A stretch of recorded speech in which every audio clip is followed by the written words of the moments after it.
Les ingérences étrangères sont une menace sérieuse que la France ne peut pas prendre à la légère.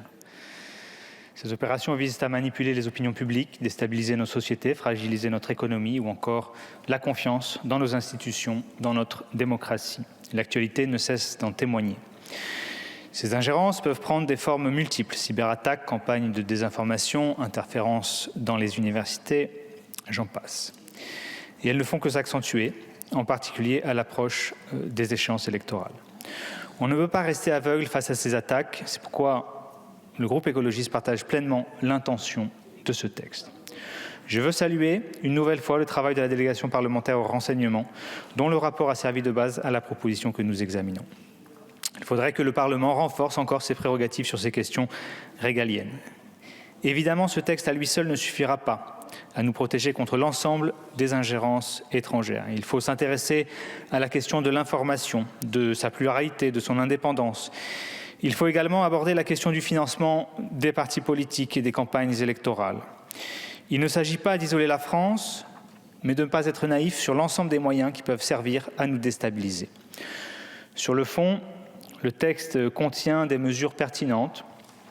Nous sommes particulièrement favorables au renforcement de la transparence des activités d'influence. La création d'un répertoire dédié sous le contrôle de la HATVP était une mesure attendue. Elle permettra aux décideurs publics d'être informés des intérêts que poursuivent leurs interlocuteurs. La navette parlementaire a permis d'enrichir ce dispositif. Les moyens humains accordés à la haute autorité doivent suivre et être à la hauteur des nouvelles missions qui lui sont confiées. Nous soutenons également le renforcement de la formation du Parlement en matière d'ingérence étrangère. L'organisation régulière d'un débat parlementaire semble essentielle pour que chacun puisse prendre la mesure des enjeux. Nous étions plus réservés sur l'extension de la technique de l'algorithme. Nos doutes portaient sur le champ d'application du dispositif, mais le débat en séance publique a finalement permis de dissiper nos inquiétudes. Il aurait été néanmoins judicieux d'attendre le rapport d'évaluation promis en juillet avant de légiférer sur ces fameuses techniques de l'algorithme.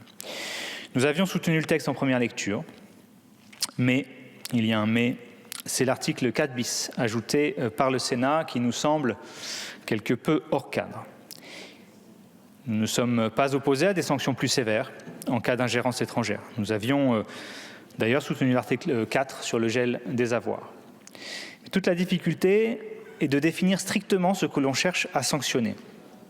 Or, cette rigueur semble disparaître avec le 4 bis. La définition retenue est problématique en ce qu'elle est incomplète. Elle recouvre des comportements qui ne relèvent pas nécessairement de l'ingérence étrangère.